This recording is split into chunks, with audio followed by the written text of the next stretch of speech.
Assalamualaikum warahmatullahi wabarakatuh. Yang saya hormati Ibu Rini Nofrida, SCP MSI, dan teman-teman yang saya banggakan yang telah menonton video saya ini. Pertama-tama marilah kita panjatkan puja dan puji syukur kita terhadap kehadiran Allah Subhanahu wa taala yang telah memberikan kita sebuah nikmat berupa kesempatan, nikmat berupa kesehatan, hingga kita dapat berkumpul pada pagi hari yang insya Allah berkah dan berbahagia ini. Tak lupa salawat dan salam kita haturkan dan kita junjungkan kepada baginda Nabi besar kita Muhammad SAW yang telah menuntun kita dari alam kegelapan menuju alam yang terang benderang, yakni adil Islam. Sebelum itu teman-teman, saya akan memperkenalkan diri saya terlebih dahulu teman-teman. Nama saya lalu Yani dan Amri dengan NIM J1A019054 dari Prodi ITP Genap 2019. Biar lebih barokahnya teman-teman ya presentasi pada pagi hari ini, marilah sama-sama kita membuka presentasi dengan sama-sama membaca basmalah. Bismillahirrahmanirrahim. Langsung saja teman-teman, saya akan paparkan terkait materi yang akan saya presentasikan. Di sini saya mengambil materi tentang ayam taliwang teman-teman. Mungkin teman-teman ketahui ya, ayam taliwang ini merupakan makanan khas dari Lombok yang berasal pada kampung Karang Taliwang. Adapun untuk kiranya teman-teman ingin membuat ayam taliwang ya, teman-teman membutuhkan bahan seperti berikut ini teman-teman. Bahan yang pertama adalah tentu saja 80 gram ayam kampung utuh. Kemudian 1 sendok makan garam, kemudian 2 sendok makan air jeruk limau, terus 1 sendok teh Royco kaldu ayam, kemudian 150 ml santan kental, terus 250 ml susu rendah lemak. Kemudian 2 sendok makan bango kecap manis, kemudian 3 sendok minyak. Itu yang belum untuk menumisnya teman-teman, minyak untuk menumis. Kemudian 2 sendok madu itu untuk olesannya teman-teman, dioles pada ayam taliwangnya. Kemudian teman-teman memerlukan bumbu halus. Bumbu halus itu seperti 10 butir bawang merah, kemudian 6 siung bawang putih, 10 buah cabai merah keriting, dan 5 butir kemiri. Itu disangrai kemirinya. Kemudian ada pun untuk sambal kecapnya, itu teman-teman yang perlukan itu adalah 4 sendok makan kecap bangau manis, kemudian 6 buah cabai rawit merah, terus diulek teman-teman. Kemudian 1 sendok teh air jeruk limau.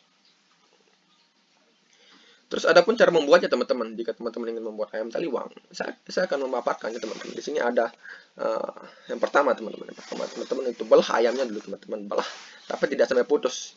Ayam utuhnya dibelah. Kemudian teman-teman lumuri dengan air jeruk limau yang tadi.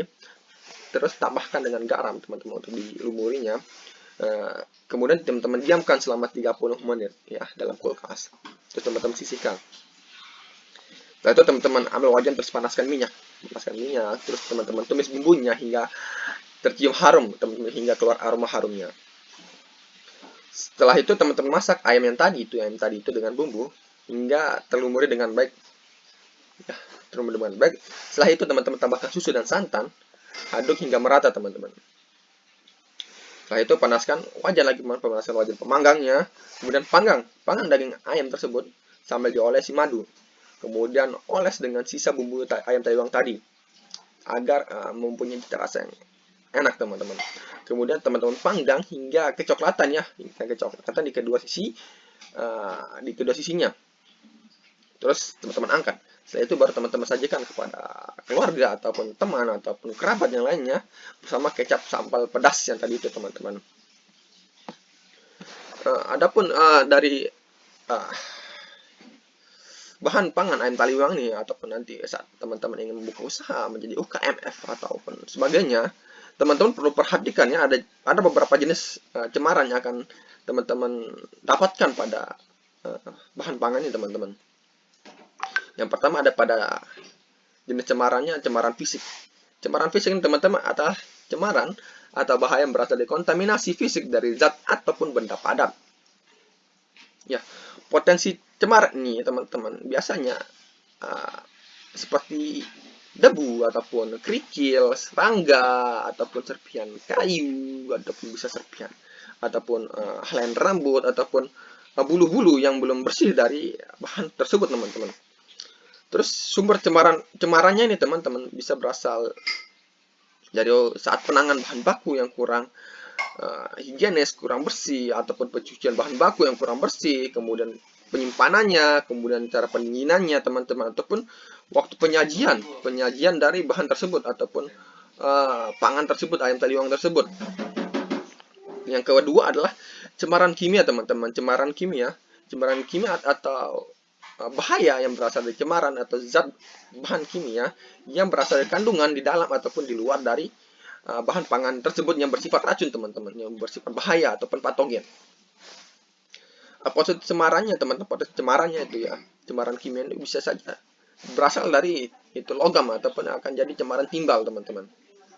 Ya, sumber cemarannya ini, teman-teman, saat pencampuran ataupun mixing bumbu menggunakan blendernya itu kan ada logamnya di dalamnya, itu bisa saja menjadi potensi cemaran timbalnya, ataupun saat proses pemanggangan ayam tuh, atau pemanggangnya, teman-teman, itu berkarat ataupun kurang bersih ataupun apa yang terbuat dari logam, itu bisa saja menyebabkan cemaran timbal pada bahan pangan tersebut. Kemudian ada jenis cemaran yang bersifat biologis. Ya, teman-teman ketahui sendiri cemaran atau bahaya yang berasal dari kontaminasi makhluk hidup yang mencemari pangan tersebut, teman-teman. Ataupun mikrobiologis biasanya, teman-teman, mikrobiologis atau mikroba, teman-teman. Potensi cemarannya, teman-teman, ada di sana ada bakteri Escherichia coli, terus ada ataupun bisa disebut E. coli, terus ada bakteri Staphylococcus aureus dan bakteri Salmonella, teman-teman. Biologis ini, sumber cemaran biologis ini bisa saja berasal dari air rebusan, teman-teman.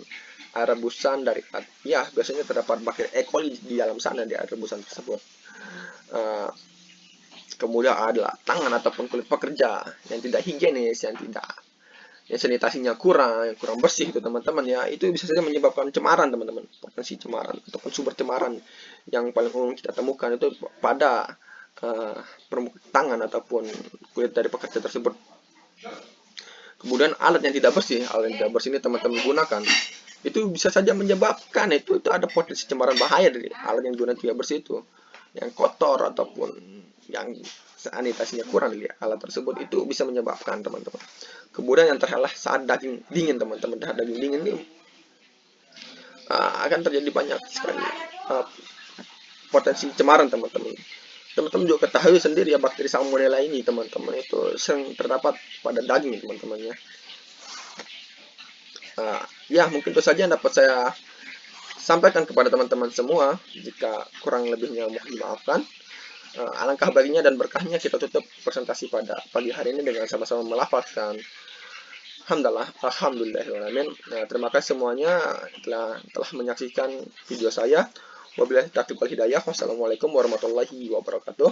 Selamat pagi, salam sejahtera buat kita semua.